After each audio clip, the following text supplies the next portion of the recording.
নমস্কার, কেমন আছেন সবাই? আশা করি সবাই ভালো আছেন, আমরাও ভালো আছি। আমি সুপর্ণা প্রত্যেক দিনের মতো আজকে আবারও চলে এসেছি নতুন একটা ব্লগ নিয়ে। আপনাদের সবাইকে আমার এই ঘরে বাইরে চ্যানেলে স্বাগত জানাই। ঘুম থেকে উঠেই সকাল সকাল চলে এসেছি বারান্দায়। আর এই প্রত্যেক দিন ওয়েদারটা দেখছি আর মনটা একটু একটু করে খারাপ হচ্ছে। পুজো তো আর হাতে গোনা কয়েকটা দিন বাকি। মনে হচ্ছে এবারে রেনকোট পরে ঘুরতে হবে। ভালো হয়েছে, এবারে আমাদের পুজোর বাজারও হয়নি। পুরনো জামা কাপড় পরবো, সাথে একটা রেনকোট পরে নেব। জামা কাপড়টা আর কেউ দেখতে পাবে না বৃষ্টির মধ্যে। আমার এই কথাটা শুনে অনেকে এবার লাঠি নিয়ে ছুটে আসবে। একেই ওয়েদার, তার মধ্যে আমি আবার বলছি বৃষ্টি হলে ভালোই হবে, রেনকোট পরে ঘুরবো। সত্যিই ভালো লাগবে না, কারণ বছরের এই কয়েকটা দিনের আশায় আমরা সবাই বসে থাকি। মনে হয় পুজোতে আনন্দ করব, একটু ঘুরবো, আর সেই পুজো যদি বৃষ্টি হয় তাহলে একদমই ভালো লাগবে না। তাতে নতুন জামা হোক বা নাই হোক, মনে হবে পুরনো জামা কাপড় পরেই ঘুরবো, কিন্তু বৃষ্টি যেন না হয়। তো যাই হোক, এদিকে তো রান্না বসিয়েছি, ওপাশে তরকারিটা হচ্ছে। আর আজকে ব্রেকফাস্টের জন্য বানাচ্ছি পেঁয়াজ পরোটা। আজকে ফার্স্ট টাইম বানাচ্ছি।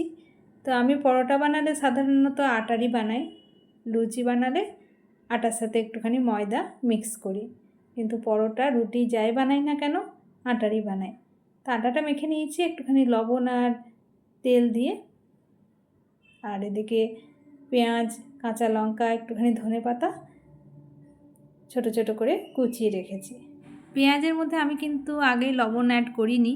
লবণ বা মশলা যাই অ্যাড করি না কেন পেঁয়াজটা থেকে জল বার হয়ে যাবে, সে কারণে লবণটা আগে অ্যাড করিনি। রুটিটাকে বেলে নিয়ে তার উপরে দিয়ে দিলাম কুচনো পেঁয়াজ, ওপর থেকে দিয়ে দিচ্ছি একটুখানি ম্যাগি মশলা আর খুব সামান্য লবণ, কারণ ম্যাগি মশলার মধ্যে এমনিই লবণ থাকে, সে কারণে লবণটা একটু কম অ্যাড করেছি। পেঁয়াজটার সাথে মশলাটাকে ভালোভাবে মাখিয়ে নেব। তারপরে রুটির যে অন্য পিঠটা আছে সেটা দিয়ে ভালোভাবে মুড়িয়ে নেব। রুটিটা আমি প্রথমে গোল বেলে সেটাকে ডবল ভাঁজ করে নিয়েছি, আপনারা দেখলেন। তো সেটা দুটো কারণ আছে। প্রথম কারণ হচ্ছে পরোটার শেপটা ভালো হবে, আর দ্বিতীয় কারণ হচ্ছে আমি যেহেতু পেঁয়াজটা মাঝখানে অ্যাড করেছি, আমি যখন এটা আরেকবার বেলবো তখন যাতে বার না হয়ে যায় পেঁয়াজগুলো, সে কারণে আমি ডবল ভাঁজ করে নিয়েছি। তো ভালোভাবে মুখটা চেপে চেপে বন্ধ করে দিয়েছি। এই অবস্থাতেও ভেজে নেওয়া যেত, কিন্তু যেহেতু একটু মোটা মোটা খেতে অতটা ঠিক ভালো লাগবে না, সে কারণে আমি একটু পাতলা করে বেলে নেব। পেঁয়াজ কিন্তু আমার একটাও বার হবে না, যেহেতু ডবল ভাঁজ করা আছে রুটিটা। তো হালকা হাতে পরোটাটা বেলে নেব। এই পেঁয়াজ পরোটা আচার, চাটনি, সস সবে দিয়ে খেতে ভালো লাগে। এর সাথে গ্রিন চাটনি হলে বেশ ভালোই লাগতো, একটুখানি ধনেপাতা, রসুন, নারকেল, কাঁচা লঙ্কা দিয়ে যে চাটনিটা হয় সেটা দিয়ে।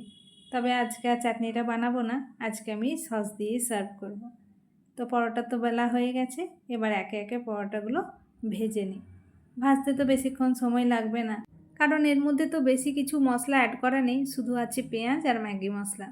পেঁয়াজ সেদ্ধ হতেও বেশিক্ষণ সময় লাগে না, আর ম্যাগি মশলা তো এমনি এমনি খাওয়া যায়। তো যাই হোক, পরোটার এক পিঠটা সেঁকা হয়ে গেছিলো, উল্টো পিঠটা ঘুরিয়ে তার মধ্যে ভালোভাবে তেল মাখিয়ে এপিঠ ওপিঠ ভালোভাবে ভেজে নিলেই আমার রেডি পেঁয়াজ পরোটা। আর আমার এই পেঁয়াজ পরোটার গন্ধে আজকে মেয়ের ঘুম ভেঙে গেছে তাড়াতাড়ি। ব্রেকফাস্ট আমার রেডি। আর যেহেতু সামনেই পুজো, এখন বাড়িতে প্রচুর কাজ, তো সেই সব কাজ সারবো। তো চলুন কাজ সেরে পরে আবার ফিরে আসছি। কাজ সারতে সারতে আজকে অনেকটাই লেট হয়ে গেল, ঘড়িতে এখন হয়ে গেছে 1:30।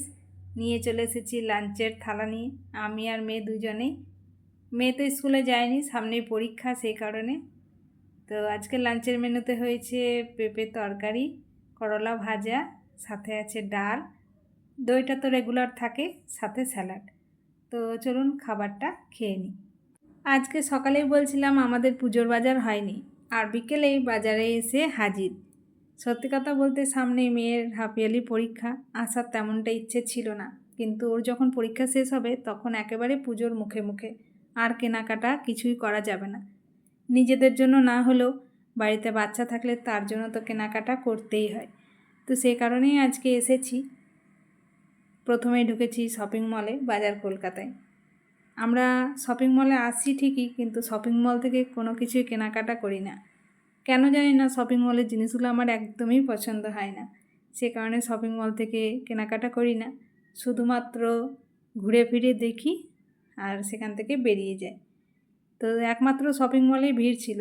রাস্তায় দেখুন একদম ভিড় নেই, সব দোকান ফাঁকা ফাঁকা। গেল বছরও এখানেই এসেছিলাম, কিন্তু এত ভিড় ছিল রাস্তায় হাঁটা যাচ্ছিল না, কিন্তু এবারে একেবারে বাজার ফাঁকা। আর এই যে দেখুন সামনে ঝুলঝাড়ুগুলো যাচ্ছে, এবারে খুব উঠেছে এই ঝাড়ুগুলো, বেশ সুন্দর ফোল্ডিং সিস্টেম, ছোট করে গুটিয়ে নিয়ে ব্যাগে ক্যারি করা যায়। যদিও আমি নিইনি, দেখলাম। তো দেখুন বাজার একেবারে ফাঁকা, আমাদের বাজার ঘোরা হয়ে গেল। চলুন এবার বাড়ি যাই, বাইরে প্রচণ্ড মেঘ এসেছে। বাড়ি থেকে যখন বেরোলাম তখনও আকাশে মেঘ, বাড়িতে এলাম তখনও আকাশে মেঘ, বিদ্যুৎ চমকাচ্ছে, এখন গুড়ি গুড়ি বৃষ্টিও শুরু হয়েছে। লাকিলি বাড়ি পৌঁছে গেছি। তো চলুন আজকের মতো ভিডিওটা এই পর্যন্তই রাখি। আজকের এই ভিডিওটা আপনাদের কেমন লাগলো কমেন্টে জানাবেন, আর যদি ভালো লেগে থাকে ছেড়ে যাওয়ার আগে একটা লাইক করবেন। আর আমার নতুন বন্ধুরা চ্যানেলটাকে সাবস্ক্রাইব করে দিয়ে আমার পাশে থাকবেন। আবারও খুব শীঘ্রই ফিরে আসবো নতুন একটা ব্লগ নিয়ে। আপনারা সবাই সুস্থ থাকবেন, ভালো থাকবেন, সাবধানে থাকবেন। দেখা হবে খুব শীঘ্রই পরের একটা ব্লগে। Bye, good night.